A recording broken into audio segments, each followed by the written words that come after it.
Hello everyone, welcome to our channel.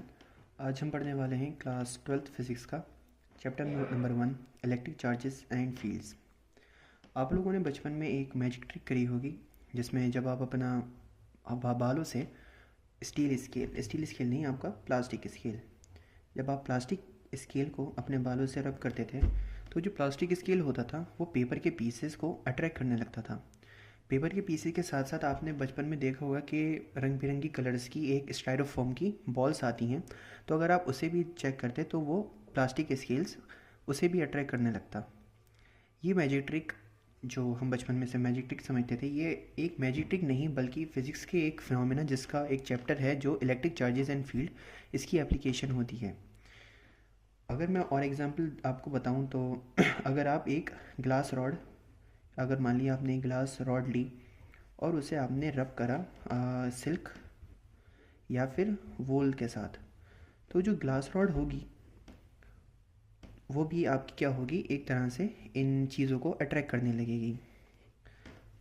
On the other hand, अगर मान लिया आपने दो ग्लास रॉड ली जो आपने सिल्क या वूल से रब करी हैं, आप दो ग्लास रॉड को जो आपने सिल्क या वूल से रब करी हैं, इन दो सेम अलग अलग ग्लास रॉड को एक दूसरे के पास लेकर आएंगे तो ये एक दूसरे को रिपेल करेंगी, रिपेल या फिर एक दूसरे को धक्का देंगी। आपको महसूस होगा कि आप अपने हाथों से लेकर आएंगे तो वो एक दूसरे को, मतलब आप टच नहीं कर पाएंगे, वो एक दूसरे को रिपेल करेंगी।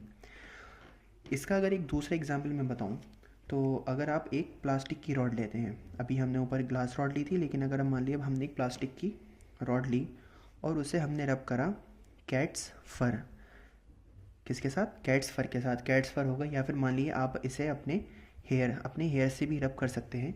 तो सिमिलर केस में अगर आप देखेंगे कि आप दो सेम प्लास्टिक रॉड को जिन्होंने आपको कैट्स फर के साथ आपने उन्हें रब करा है, उन दोनों को पास लेकर आएंगे तो वो भी क्या करेंगी, एक दूसरे को रिपेल करेंगी। पहले हमने क्या देखा कि हमने ग्लास रॉड को सिल्क या वूल के साथ रब करा, हम दो ग्लास रॉड लेकर आए, दोनों को हमने सिल्क या वूल के साथ रब करा, और जब हमने दोनों को पास लेकर आए तो वो एक दूसरे को रिपेल कर रही थी, एक दूसरे को रिपेल कर रही थी।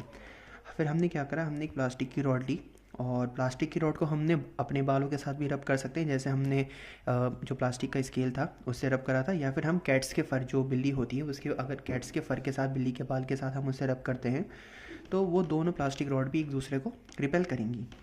लेकिन अगर मान लिए कि आपने क्या करा, आप एक ग्लास रॉड लेकर आए, कौन सी रॉड? एक ग्लास रॉड लेकर आए और एक आप प्लास्टिक रॉड लेकर आए।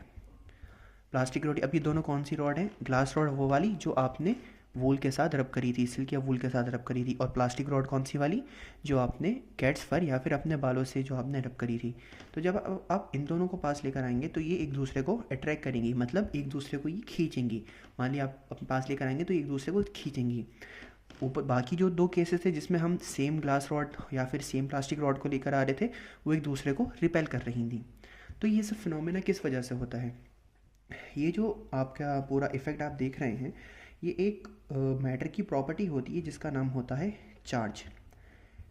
इस प्रॉपर्टी की वजह से आपको ये फिनोमेना देखने को मिलते हैं। तो मैंने आपको जो ये अभी ऊपर एक्सपेरिमेंट्स एक्सप्लेन करे, ये बहुत साल पहले कुछ साइंटिस्ट थे जिन्होंने ये एक्सपेरिमेंट्स करे थे, और उसके बाद जब उन्होंने ये सब इसके रिजल्ट्स देखे तो उसके बाद जाके उन्होंने ये कॉन्क्लूड करा कि कोई एक जो मैटर होता है, मान ली कोई भी चीज़ हो गई, आपका स्टील स्केल हो गया, पेपर हो गया, मान ली ये पेन हो गया, तो इसके पास एक प्रॉपर्टी होती है जिसकी वजह से हम ये वाले इफ़ेक्ट्स देखने को मिल रहे हैं। उस प्रॉपर्टी का जो नाम था वो चार्ज रखा गया। ये नाम किसने दिया था? एक आपके अमेरिकन साइंटिस्ट थे जिनका नाम था बेंजामिन फ्रैंकलिन जिनका नाम था बेंजामिन फ्रैंकलिन। उन्होंने मैटर की इस प्रॉपर्टी को नाम दिया था चार्ज। अब आगे चल के और भी एक्सपेरिमेंट्स हुए और ये जाके पता चला कि जो चार्ज होता है वो दो टाइप का होता है, एक पॉजिटिव चार्ज और एक नेगेटिव चार्ज। अब मान लिए जो मैंने आपको ऊपर ये एक्सपेरिमेंट्स बताए, इसमें जो ग्लास रॉड थी, बाय डिफ़ॉल्ट हमने ये दिया कि जो ग्लास रॉड है वो हो गई थी आपकी पॉजिटिव चार्ज, और जो आपकी प्लास्टिक रॉड थी ये आपकी हो गई थी नेगेटिव चार्ज। तो जब हम दो नेगेटिव चार्ज प्लास्टिक रॉड को एक आसपास लेकर आए थे तो वो एक दूसरे को रिपेल कर रही थी, क्योंकि आपने एक लॉ पढ़ा होगा कि opposite attracts and same repel. तो सिमिलरली जो ग्लास रॉड जो पॉजिटिव चार्ज थी और जो प्लास्टिक रॉड जो नेगेटिव चार्ज थी, जब हम इन दोनों को पास लेकर आए थे तो ये एक दूसरे को अट्रैक्ट कर रही थी, क्योंकि ये पॉजिटिव है और ये नेगेटिव है, तो ये एक दूसरे को अट्रैक्ट कर रही थी। जैसा आपने देखा होगा कि जो मैग्नेट होती है, चुंबक होती है, उसकी जो दो अलग अलग पोल्स होते हैं वो एक दूसरे को अट्रैक्ट करते हैं। क्यों करते हैं? क्योंकि वो एक दूसरे के अपोजिट होते हैं। अगर हम सेम पोल्स को लेकर आएंगे तो एक दूसरे को रिपेल करेंगे, लेकिन अगर हम अपोजिट को लेकर आएंगे तो एक दूसरे को अट्रैक्ट करेंगे। तो मैटर की वो प्रॉपर्टी जिसकी वजह से ये सारे इफेक्ट्स देखने को मिल रहे थे, उसका नाम हमने चार्ज रखा। अब ये चार्ज भी किस वजह से होता है? आपने देखा होगा कि कोई भी जो मैटर होता है, हम किसी भी मैटर का एग्जांपल ले सकते हैं। एग्जांपल के लिए मान लिए हमने ग्लास रॉड ले ली, या फिर क्योंकि हमने ऊपर एग्जांपल में ग्लास रॉड ली थी, या फिर हम प्लास्टिक रॉड भी एग्जांपल ले सकते हैं। तो जो मैटर बना होता है वो आपका एटम से बना होता है। किससे बना होता है? एटम से बना होता है। और जो एटम में तीन चीज़ें होती हैं। एक आपका इलेक्ट्रॉन जो आपका नेगेटिव चार्ज होता है, एक आपका प्रोटॉन जो आपका पॉजिटिव चार्ज होता है, और एक आपका न्यूट्रॉन जो आपका कोई भी चार्ज नहीं होता, ये आपका न्यूट्रल होता है। क्या होता है? आपका न्यूट्रल होता है।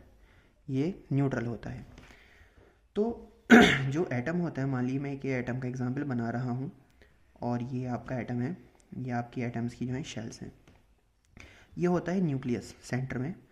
न्यूक्लियस में आपकी दो चीज़ें होती हैं, एक आपका प्रोटॉन और एक आपका न्यूट्रॉन। न्यूक्लियस में आपके क्या क्या होते हैं? प्रोटॉन्स होते हैं और आपके न्यूट्रॉन्स होते हैं। जो आपके इलेक्ट्रॉन्स होते हैं वो आपकी ये जो आउटर शेल्स होती हैं, इसमें आपके इलेक्ट्रॉन्स होते हैं। तो कुछ मेटल्स या फिर मेटल्स हो गया या फिर कुछ ऐसे मैटर्स होते हैं जिनमें ये इलेक्ट्रॉन्स क्या होते हैं? ये फ्री होते हैं, थोड़े से फ्री, मतलब या फिर फ्री या फिर लूजली, हल्के से लूजली बॉन्डेड। तो क्या होता है कि जब हमने प्लास्टिक रॉड को या फिर हमने ग्लास रॉड को या फिर जब हम बचपन में स्केल को रब करते थे, तो उसमें क्या होता था कि रबिंग से आपका क्या होता था कि मूवमेंट ऑफ इलेक्ट्रॉन्स। अच्छा, एक बार ये भी है कि जब हम किसी दो चीज़ को, मान लिए हमने प्लास्टिक रॉड और हमने कैट्स के फर को रब करा, तो जो मूवमेंट होगा उस केस में वो आपका इलेक्ट्रॉन्स का ही होगा। इलेक्ट्रॉन्स का क्यों होगा?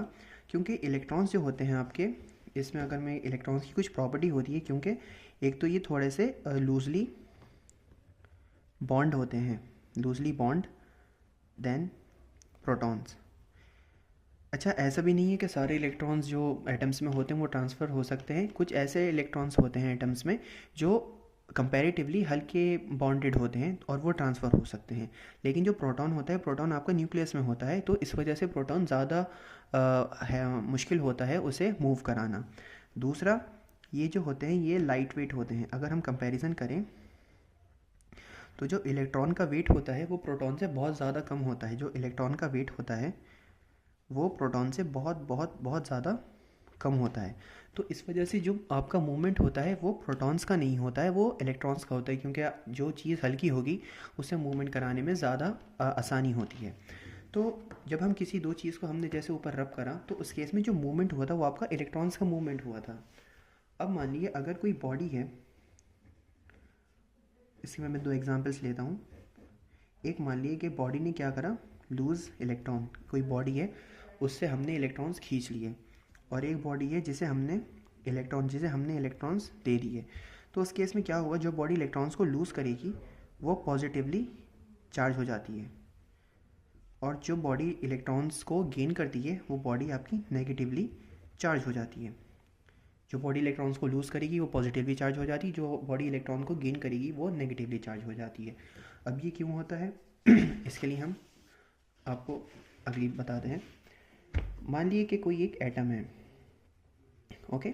इस एटम में आपके पास 10 इलेक्ट्रॉन्स हैं, 10 प्रोटॉन्स हैं, और आपके पास 10 न्यूट्रॉन्स हैं, ओके। आपके पास 10 न्यूट्रॉन्स हैं।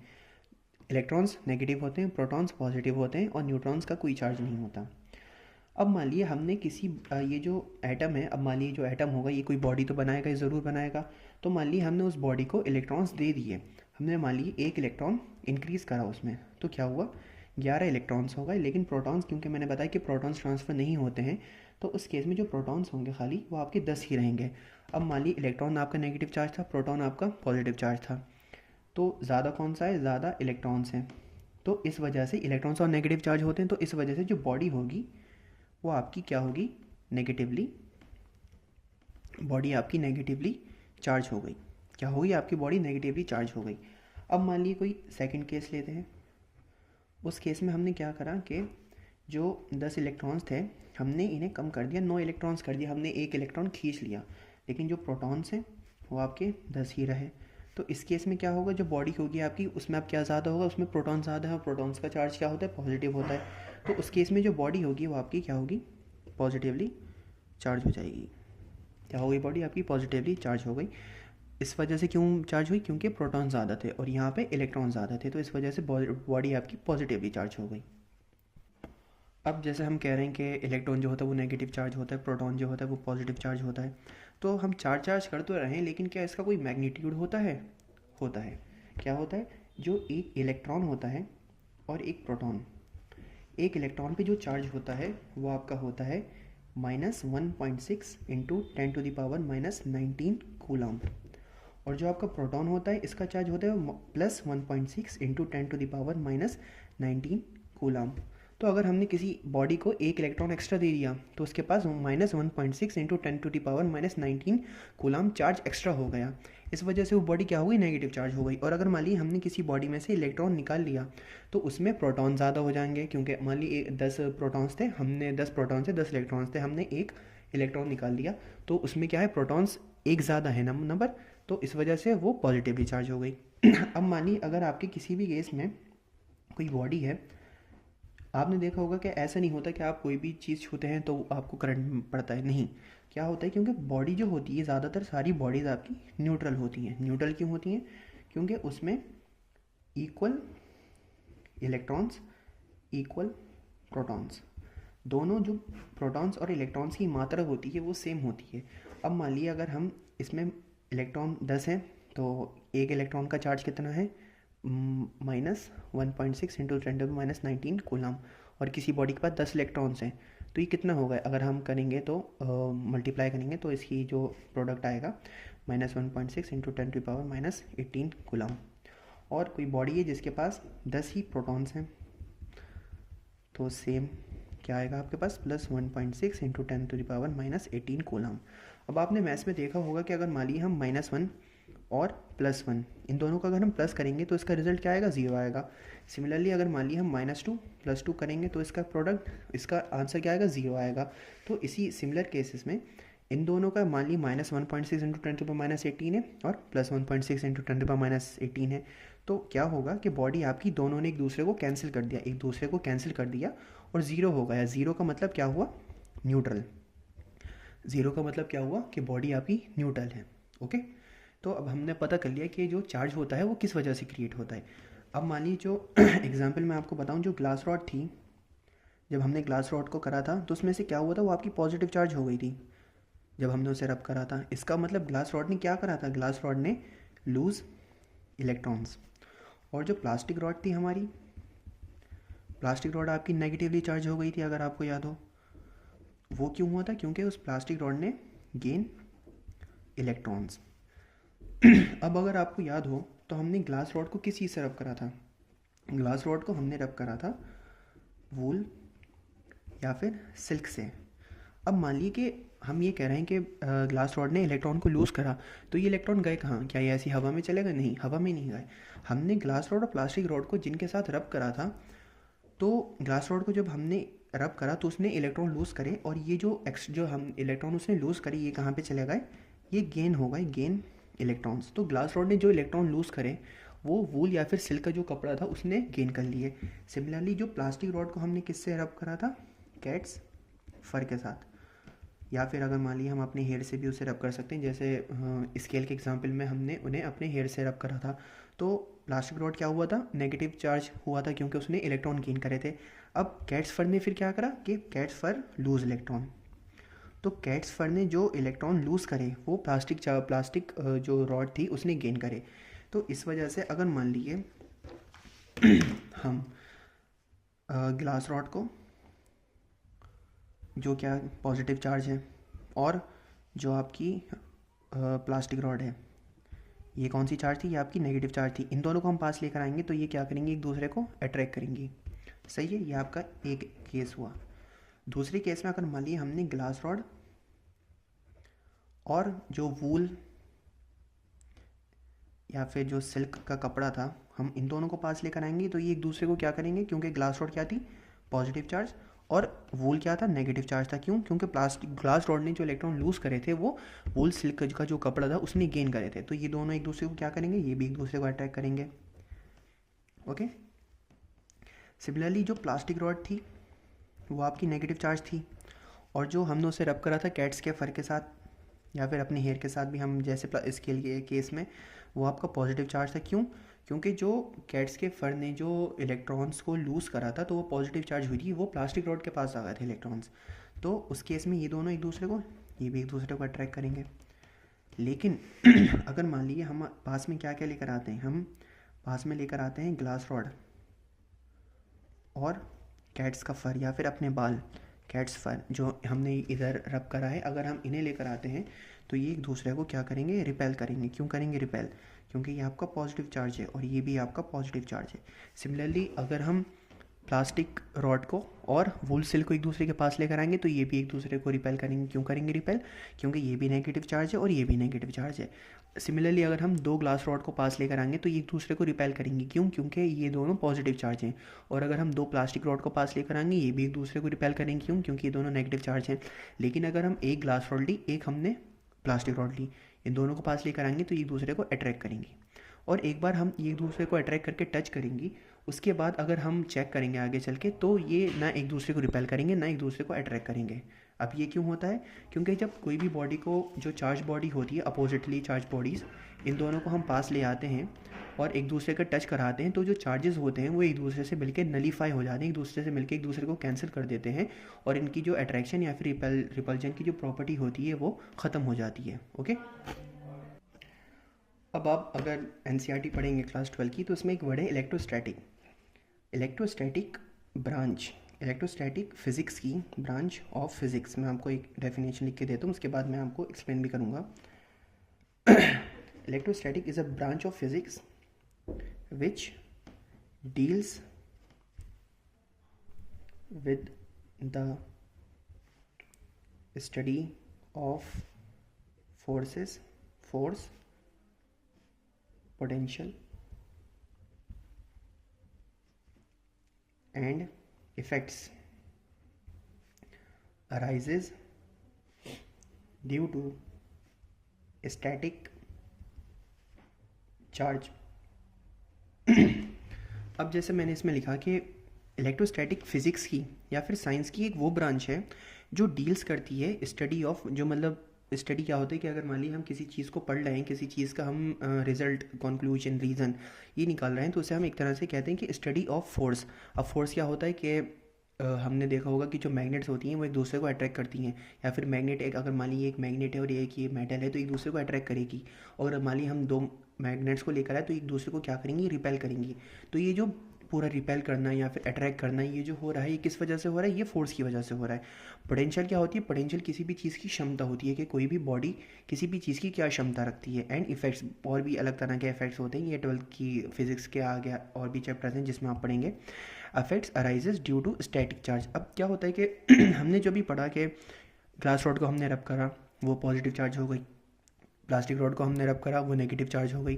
तो ये किस वजह से हो रहा है? ये आपका स्टैटिक चार्ज की वजह से हो रहा है। अब स्टैटिक चार्ज क्या होता है? स्टैटिक चार्ज, देखिए चार्ज तो हमने बता दिया आपको, पूरा एक्सप्लेन करें कि एक ऐसी प्रॉपर्टी है जिसकी वजह से कोई भी बॉडी अट्रैक्ट या फिर रिपेल करती है। स्टैटिक चार्ज वो चार्ज होता है जो नॉर्मली रेस्ट पर है। स्टैटिक का मतलब क्या होता है कि रेस्ट पर है। तो स्टैटिक चार्ज वो चार्ज है जो नॉर्मली एक रेस्ट पे है, लेकिन जब हमने किसी भी दो बॉडीज़ को रब करा तो वो एक बॉडी से इलेक्ट्रॉन्स ट्रांसफ़र हो गए। जब हमने उन्हें एक दूसरे को रब करा तब जाके वो ट्रांसफ़र हुए, वरना वो नॉर्मली अगर मान लो हम किसी दो बॉडीज़ को ऐसे पास में लेकर आएँ तब कुछ नहीं होगा। लेकिन अगर मान लो हम दोनों बॉडी को रब करें तो एक बॉडी में से जो इलेक्ट्रॉन्स होंगे वो दूसरे को ट्रांसफ़र हो जाएंगे। जिसमें से ट्रांसफ़र होंगे ये आपकी पॉजिटिव चार्ज हो जाएगी, और जिसमें से आपको बॉडी को दूसरी बॉडी इधर से, क्योंकि इलेक्ट्रॉन्स इधर से इधर गए तो ये जो बॉडी होगी आपकी, ये आपकी नेगेटिव चार्ज हो जाएगी। ओके। तो इलेक्ट्रोस्टैटिक कौन सी ब्रांच है? इलेक्ट्रोस्टैटिक फिजिक्स की वो ब्रांच है जो किससे डील करती है? Study of forces, potential and effects arises due to static charge.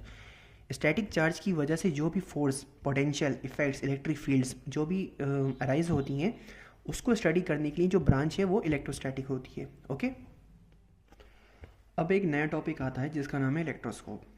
पुराने टाइम में जब हमें ये सब पता चला कि भाई मैटर के पास एक ऐसी प्रॉपर्टी होती है जिसको हम चार्ज कहते हैं, एक पॉजिटिव चार्ज, एक नेगेटिव चार्ज, तो फिर एक ये क्वेश्चन उठा कि हम इस चार्ज को कैलकुलेट कैसे करें।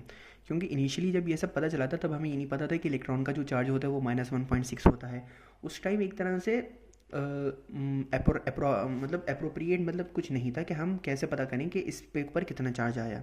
तो उस टाइम पे एक आपका अपरेटिस बना था। उसमें क्या होता है कि इलेक्ट्रोस्कोप भी वैसे आपके दो टाइप के होते हैं। एक होता है आपका गोल्ड लीफ इलेक्ट्रोस्कोप। ये जो गोल्ड लीफ इलेक्ट्रोस्कोप होता है, इसमें क्या होता है, मान लीजिए एक आपका एक जार है। क्या है? जार है शीशे का। ओके, इसमें क्या होगा, आपके पास एक यहाँ पे मेटल की एक बॉल, छोटी सी बॉल होगी, उससे आपकी एक मेटेलिक रॉड या फिर छोटी सी पतला सा कोई भी वायर कनेक्ट होगा, और यहाँ इसकी एंड पर आपको दो लीफ होंगी, मतलब स्ट्रिप टाइप होगा किसकी? गोल्ड की। ये गोल्ड की एक ऐसे करके आपकी लीफ है जो एक दो ऐसे करके बेंड हुई हुई। मान ली कि हमने एक पतली सी स्ट्रिप ली गोल्ड की और उसे हमने यहाँ से बीच से मोड़ दिया। गोल्ड की ऐसी थी, हमने उसी करके मोड़ दिया, तो ये गोल्ड लीफ है। सही है। और इस पूरे अपरेटस को हम क्या कहते हैं? गोल्ड लीफ इलेक्ट्रोस्कोप कहते हैं। तो नॉर्मली क्या होता है कि अगर मैं ये तो थोड़ा अब मैं आपको बताता हूँ कि नॉर्मली ये जो लीफ होती हैं ये आपकी ऐसे बहुत ही एक दूसरे के क्लोज होती हैं, बहुत ज़्यादा। मतलब आपको पता नहीं चलेगा ये ऐसे करके बंद होंगी, क्या होंगी? ऐसे करके बंद होंगी। लेकिन मान लीजिए जैसे हम क्या करें, हम ये ग्लास रॉड है कौन सी जो हमने रब करी थी ना पिछले, मैंने आपको अभी थोड़ी देर पहले बताया था, अगर हम इस ग्लास रॉड को इस मेटेलिक जो बॉल है इससे टच कराएंगे तो ये जो लीफ होगी ना, ये लीफ ऐसे थी तो ये ऐसे करके एक्सपेंड हो जाएगी। क्या होगी? ये ऐसी थी लीफ तो ये ऐसे करके एक्सपेंड हो जाएगी। तो इसका मतलब क्या होता है कि जो चार्ज है ये मेटल से ट्रैवल करा और ये जो लीफ थी ना इसके सरफेस पे फैल गया। और क्योंकि जो लीफ थी वो जो आपकी रॉड थी वो आपकी ग्लास रॉड जो थी वो पॉजिटिव चार्ज थी, इस ग्लास रॉड के पास खाली पॉजिटिव चार्ज थे, तो दोनों ही लीफ पर आपके पॉजिटिव चार्ज आ गए। और पॉजिटिव चार्ज आने की वजह से, क्योंकि मैंने आपको बताया वो एक दूसरे को रिपेल करते हैं, तो पॉजिटिव चार्जेस ने एक दूसरे को रिपेल करा और जो लीफ थी वो आपकी फैल गई। अब मान लिए हमने और ज़्यादा चार्ज बॉडी को लेकर है, मान लिए ये जो थी हमने इसे थोड़ी देर के लिए रब करा था, इसे हमने रब करा था मान लिए 4-5 सेकंड के लिए हमने इसे रब करा और इसे हम लेकर आए, तो ये जो लीफ थी ये हल्की सी एक्सपेंड हुई। लेकिन अगर मान लिए हमने एक ग्लास रॉड लेकर आए, जब हमने बहुत देर तक उसे रब करा, उसे हमने मान लिए 2-3 मिनट तक रब करा, तो जब हम उसे पास में लेकर आएंगे इस मेटल की जो, ये क्या है आपकी मेटल की एक मेटल नॉब, इसे हम मेटल की नॉब या फिर एक मेटल की क्या है बॉल है, तो जब हम इसे एक दूसरे टच करेंगे तो जो ये जो हमने ग्लास रॉड, नई वाली ग्लास रॉड जो हमने 2-3 मिनट तक रब करी है, तो वो एकदम से बहुत ज़्यादा एक्सपेंड होगी। इससे पता चलता है कि जो पहली वाली ग्लास रॉड थी, क्योंकि वो थोड़ी सी एक्सपेंड हुई थी, उसके पास कम चार्ज था, लेकिन जो आपकी दूसरी वाली ग्लास रॉड थी जिसे हमने 2-3 मिनट तक रब करा था वूल या सिल्क के साथ, उसके पास ज़्यादा चार्ज था। अब जैसे कि मैंने आपको बताया कि क्या हुआ कि जो आपका ऐसा कोई है कि हम इसके पास लेकर आए तो ये एकदम से ऐसी होगा, नहीं। क्या हुआ कि जब ये हम ग्लास रॉड को लाके हमने इस मेटेलिक नॉब से टच करा, तो इलेक्ट्रॉन, तो जो ये जो चार्ज था ना आपका, ये आपका फ्लो करा, कहाँ पे चार्ज फ्लो करा आपका, ये पूरे मेटल नॉब से गया वायर में, वायर से आप गो की गोल्ड लीफ में, तो गोल्ड लीफ में आके वो जो चार्ज था वो एक दूसरे पूरा फैल गया। ये प्रॉपर्टी क्या होती है? कंडक्टर की प्रॉपर्टी होती है। जो चार्जेस का फ्लो होता है वो खाली, जो हमने बताया कि charges flow only in conductors. Conductors वो मटेरियल होते हैं जिनमें चार्जेस का फ्लो आसानी से हो जाता है, और या फिर होता ही है चार्जेस का फ्लो, कुछ में बहुत आसानी से हो जाएगा। जैसे मान लिए जो आपकी सिल्वर होता है, सिल्वर बहुत अच्छा कंडक्टर होता है इलेक्ट्रॉन्स का या फिर इलेक्ट्रिसिटी का, और जो चार्जेस होते हैं ये भी एक तरह से इलेक्ट्रॉन का ही तो मूवमेंट है। तो सिल्वर में क्या, सिल्वर होगा, गोल्ड हो गया, ये जो होते हैं बहुत आसानी से और बहुत अच्छे से इलेक्ट्रॉन्स को या फिर चार्जेस को फ्लो करने देते हैं, इसलिए इन्हें हम कंडक्टर कहते हैं। And charges do not flow in insulator. अब जैसे मान लिया आपकी प्लास्टिक की रॉड होती है, ओके, प्लास्टिक की रॉड हो गई, ग्लास रॉड हो गई, आपका स्केल हो गया, ये आपकी क्या होती हैं, इंसुलेटर होते हैं। इनमें से जो आपका इलेक्ट्रॉन्स का या फिर चार्जेस का फ्लो होता है वो नहीं होता फ्लो। अगर मान लीजिए ये आपका एक मेटेलिक स्फेयर है, क्या है आपका मेटेलिक स्फेयर हमने इसे क्या करा, हमने इसे चार्ज दिया। मान लीजिए हमने इसे पॉजिटिव चार्ज दिया, किसी भी तरह से मैंने दे दिया, वो आगे के टॉपिक्स में हम बताते हैं आपको। मान लीजिए हमने इसे पॉजिटिव चार्ज दिया, तो क्योंकि ये क्या है, ये कंडक्टर है, मेटल क्या होता है, कंडक्टर होता है, तो क्या होगा कि जो चार्ज होगा वो इसकी पूरी बॉडी पे इवनली डिस्ट्रीब्यूट हो जाएगा। ओके, मान लीजिए लेकिन क्या करा फिर, ये दूसरा केस है कि हमने क्या करा, एक हमने प्लास्टिक का स्फेयर लिया, क्या करा हमने, ये एक आपका प्लास्टिक का स्फेयर है, हमने इसे भी चार्ज दिया। कौन सा चार्ज दिया, इसे हमने पॉजिटिव चार्ज दिया, और ये चार्ज हमने यहाँ पे रख दिया।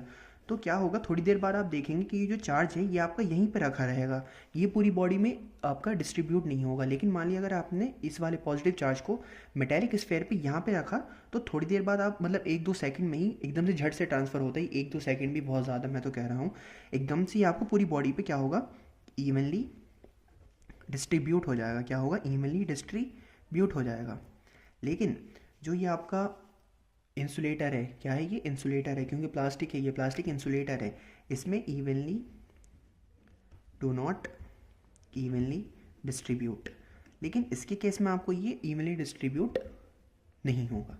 ओके, इसमें मान लिया अगर हमने चार्ज को यहाँ पे रखा तो ये चार्ज यहीं पर रखा रहेगा। लेकिन मान लिया अगर हमने मेटल के केस में, कोई भी हम मेटल ले सकते हैं, एल्यूमिनियम ले सकते हैं, कॉपर ले सकते हैं, आयरन ले सकते हैं, अगर मान लिया हमने यहाँ पे थोड़ा सा कोई भी चार्ज रखा, पॉजिटिव चार्ज रख सकता हूँ, नेगेटिव चार्ज रख सकता हूँ, तो ये पूरी बॉडी पे इवनली डिस्ट्रीब्यूट हो जाएगा। तो ये कंडक्टर की प्रॉपर्टी होती है कि वो जो भी चार्ज हम उसे देते हैं वो उसे इवनली उसे स्प्रेड कर देता है। जैसे मान लीजिए कि जब हम वॉल्स पे कलर कराते हैं तो हम क्या करते हैं कि हम ये देखते हैं कि सारे जो भी वॉल है, पूरी की पूरी वॉल पे सेम अमाउंट का जो ब्रश है वो पड़े। क्योंकि अगर मान लीजिए कहीं पे हमने ब्रश ज़्यादा कर दिया और कहीं पे ब्रश कम करा तो वो शेड का अलग हो जाता है, किसी तरफ ज़्यादा कलर दिखेगा, किसी तरफ कम कलर दिखेगा। तो इसी तरह से उसे हम क्या करते हैं कि इवनली दिखे, ऐसा नहीं लगे कि भाई यहाँ पे ज़्यादा कलर हुआ हुआ है, यहाँ पे कम कलर हुआ हुआ है। तो मेटल के केस में जो चार्ज होता है वो आपका इवनली डिस्ट्रीब्यूट हो जाता है। लेकिन प्लास्टिक के केस में जो आपका चार्ज होता है वो आपका इवनली डिस्ट्रीब्यूट नहीं होता है। जहाँ पे आप चार्ज रखेंगे चार्ज वहीं पर रहेगा।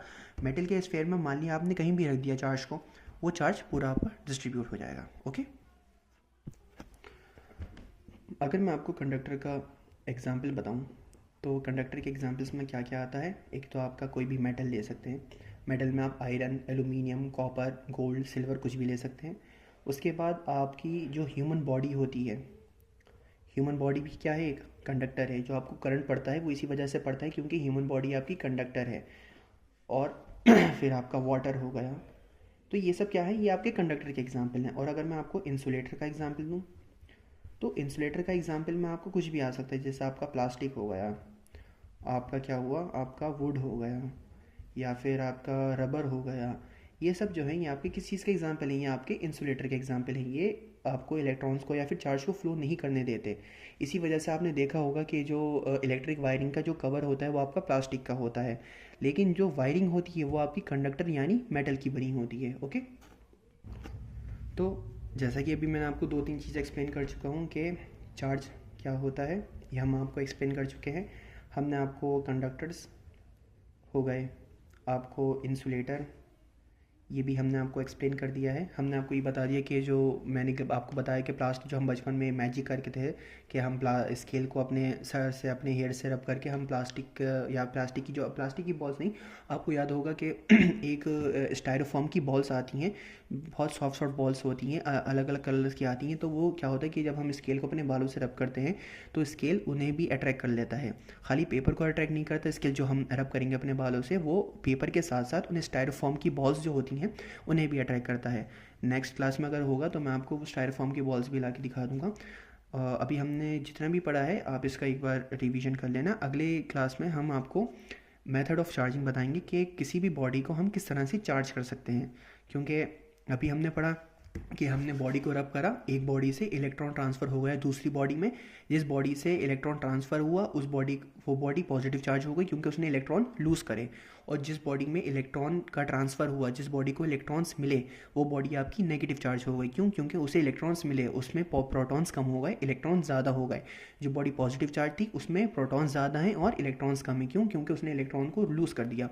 आगे के केस में हम आपको बताएंगे कि किसी भी बॉडी को हम किस तरह से चार्ज कर सकते हैं, और हम फिर आपकी चार्जेस की कुछ प्रॉपर्टीज़ होती हैं जो हम पढ़ेंगे। ओके, अगर आपको ये वीडियो पसंद आई है तो लाइक, कमेंट, शेयर ज़रूर करें and subscribe to our channel for further videos. Thank you.